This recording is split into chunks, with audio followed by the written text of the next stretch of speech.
আসসালামু আলাইকুম আরহামতুল্লাহি ওবারাকাতুহু। সকলে কেমন আছেন? আশা করছি আল্লাহর অশেষ রহমতে ভালো আছেন। দেশের যে অবস্থা তাতে তো ভালো থাকার কথা না। একটার পর একটা ইস্যু আমাদের দেশে লেগেই আছে। আল্লাহ বাংলাদেশটাকে হেফাজত করেন, সমস্ত বিপদ আপদ থেকে রক্ষা করেন। আর আমরা বাংলাদেশিরা সরকারকে জানাবো, অবগত করব আমাদের বাংলাদেশের দাবি। এখন থেকে ভারতের পা না সেটে, ভারতের গুণগান না করে এই আধুনিক যুদ্ধ বিমান কেনা শুরু করেন এবং আকাশ প্রতিরক্ষা ব্যবস্থা শক্তিশালী করেন, ক্ষেপণাস্ত্র সংগ্রহ করেন, পরমাণু বোমা সংগ্রহ করেন। দেশটাতে শগুনের থাবা পড়লে যেন আক্রমণ করা যায় সেরকম যন্ত্রপাতি সংগ্রহ করে রাখেন, মাল মশলা সংগ্রহ করে রাখেন। বন্ধুগণ, যাচ্ছি কর্ণফুলী উপজেলা। আগে আমাদের অফিস ছিল কর্ণফুলী কলেজ বাজার, এখন অফিসটা ওখান থেকে ভেঙে সরিয়ে নিয়ে যাওয়া হয়েছে কর্ণফুলী উপজেলায় যাচ্ছি। অনেকটা দূরেরই পথ। উপজেলায় গিয়ে অফিসিয়াল কাজ শেষ করে পরিবেশটা তেমন ভালো লাগলো না, কারণ নতুন উপজেলা হয়েছে মাত্র কর্ণফুলী। এখনও চতুর্দিকে কাদা মাদা, দোকানপাট নাই, ফটোকপির দোকান নাই, ফটোকপির মেশিন নাই, সব দিক দিয়েই সমস্যা। কোনোরকম কাজ শেষ করে আবার চলে যাচ্ছি কর্মস্থলে। যাওয়ার পথে সেনাবাহিনীর চেকপোস্ট বসছে, এখানে বিভিন্ন মোটরসাইকেল ধরে ধরে ড্রাইভিং লাইসেন্স, কাগজপত্র, ট্যাক্স টোকেন চেক করা হচ্ছে, রোড পারমিট। যাদের হেলমেট নাই তাদেরকে ধরা হচ্ছে। রাস্তা একদম ক্লিয়ার, মোটামুটি অনেকটাই রাস্তা পরিষ্কার। চতুর্দিকে নাই যানজট, নাই হট্টগোল, অনেকটাই ক্লিয়ার রাস্তা। কর্ণফুলী, আনোয়ারা এগুলো গ্রামের মতোই নিরিবিলি। দীর্ঘ 1 বছর আগে কর্ণফুলীতে চাকরি করছিলাম। 1 বছর পরে বন্দর খেটে আবার কর্ণফুলীতেই এসেছি। কর্ণফুলীতে 3 মাস শেষের দিকে, কোনোরকম 6 মাস পার হলেই ইনশাল্লাহ কর্ণফুলী ত্যাগ করে আবার যেন পতেঙ্গা যেতে পারি বা বন্দরে যেতে পারি, সেই চেষ্টায় থাকতে হবে ইনশাল্লাহ, আল্লাহ যদি সুস্থ রাখেন। এগুলো জায়গায় চাকরি করে তেমন একটা সুবিধা লাগে না, শান্তি লাগে না।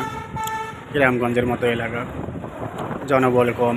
যেখানে জনবল প্রচুর বেশি, সব সময় ব্যস্ত থাকতে হয়, সেই সমস্ত জায়গায় আমাকে চাকরি করতে মজা লাগে, ভালো লাগে। কিন্তু এগুলো জায়গাতে এতটা সুবিধাজনক লাগে না। রাস্তার আশপাশ আপনারা দেখতে পাচ্ছেন সিএনজি বেশি, বাস কম। এগুলোতে আবার চলাফেরা করতে একটু নিরাপদ, সুবিধা। হট্টগোল, হাই হাই ক্যাশ ক্যাশ, চিল্লে চিল্লে এগুলো কম।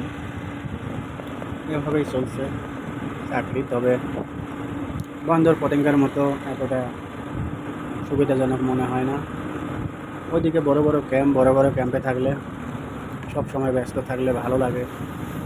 আর এগুলো গ্রামগঞ্জে চাকরি, একদম যায় দিন, কোনো রকম ভালো লাগে না। এতটা ব্যস্ততা নাই, আনন্দ নাই, ঘোরাফেরার জায়গা নাই। সন্ধ্যা হইলে সব অন্ধকার, রাত 10টার পর কুত্তা বাইর হয় না। আর শহর অঞ্চলে দিন রাত 24 ঘন্টা একরকম। বলতে চাকরি করে মজাও আলাদা। যেখানে খুশি সেখানেই, যখন খুশি তখন যাওয়া যায়। জনবল ছাড়া চাকরি ভালো লাগে না। 2-4 জন 5-10 জন নিয়ে চাকরি করে তেমন তৃপ্তি আছে? চাকরি করা লাগবে বড় বড় ক্যাম্পে, সেখানে সব সময় ব্যস্ত থাকতে হয়। বন্দরে চাকরি করে আসলাম, ডাইরেক্টর, মেজর, লেফটেন্যান্ট কর্নেল, নৌবাহিনী সবার সাথে ওঠা বসা, চলাফেরা, কথাবার্তা কত। এখন আবার আসি আমাদের দেশ সম্পর্কে একটু আলোচনা করতে। আমাদের দেশে আপনারা দেখতেই পাচ্ছেন হিংসা রাজনীতি, হিংসায় ভরা। কেউ কাউকে সহ্য করতে পারে না। এক দল এসেছে, জুনিয়র দল, তারাও সিনিয়র দলকে টিটকিরি করে কথা বলে। বড় বড় সিনিয়র একদম বড় বিরুদ্ধদেরকেও সম্মান দিতে চাচ্ছে না, একজনকে আক্রোশমূলক কথা বলে। এগুলো কি ঠিক? সকলকেই কাঁধে কাঁধ মিলিয়ে এই দেশটাকে এগিয়ে নিয়ে যেতে হবে। আর সব জায়গাতেই ছাত্রদের নাক গলা যাবে না। ছাত্ররা ফ্যাসিবাদ সরকারকে সরাইছে, সে কারণেই কি সব জায়গাতেই তারা নাক গলাতে পারবে? কাজে অকাজে আন্দোলন করতে পারবে? সচিবালয়ে 2 দিন আগে আক্রমণ করলো, ভেঙে চুরে ভেতরে ঢুকে সচিবদের গাড়ি ভাঙচুর করলো ছাত্ররা। এখন আবার তাদের 1200 ছাত্রর নামে মামলা হয়েছে। এই যে তাদের জীবনটা প্রায় নষ্টের পথে। এগুলো কি ঠিক? এখন সরকার পদক্ষেপ নিয়েছে যে ছাত্র আন্দোলন করবে সামনে তাদের আইডি কার্ড হচ্ছে, নাম পুরো অ্যাড্রেস থাকবে, মোবাইল নম্বর থাকবে। আন্দোলনে যে নামবে আজীবন বহিষ্কার, সে আর লেখাপড়া করতে পারবে না, তার জিন্দিগি বরবাদ হয়ে যাবে। এমনিতে তো ছাত্ররা যারা বাবা মাগুলো কষ্টের টাকা দিয়ে লেখাপড়া করায়, সে ছাত্ররা কিন্তু কোনো সময় গাঁজা মদ ইয়াবা বা মেহেলি পেনশনে বা আন্দোলনে জড়িত থাকবে না। এগুলো যাদের বাবা মার হাই হুলেট অবস্থা, সম্পদের পাহাড় করেছে, তাদের সন্তানরা লেখাপড়া ঠিকভাবে করে না, এই বিভিন্ন নেশাদ্রব্য সেবন করে এবং বিভিন্ন আন্দোলনে নামে, তারাই খুন খারাপিতে জড়িয়ে পড়ে। কারণ সে জানে আমার কিছুই হবে না, আমার বাবার অনেক সম্পদের পাহাড় আছে। কিছুদিন আগে আপনারা দেখেছেন যে প্রায় 1 বছর হলো আনসাররা সচিবালয়ে হামলা করেছিল। আনসারদের যৌক্তিক দাবি, সব বাহিনীর আগে 1948 সালে আনসার বাহিনী সৃষ্টি হয়, আজ পর্যন্ত এই বাহিনীর উন্নতি নাই, সব জায়গাতেই গড়িমেশি। সে কারণেই তারা চাইছিল রেশ প্রথাটা বাতিল করে যেন চাকরি জাতীয়করণ করা হয়। এক দফা দাবিতে নামছিল এবং সচিবালয়ে গিয়েছিল। সেখানে হাসনাত আবদুল্লাহ কীভাবে ফেসবুকে রাজু ভাস্করের সামনে চলে আসা ঘোষণা দিয়ে আনসারদের ওপর লাঠি সোটা নিয়ে সন্ত্রাসী হামলা করলো, আপনারা দেখেছেন।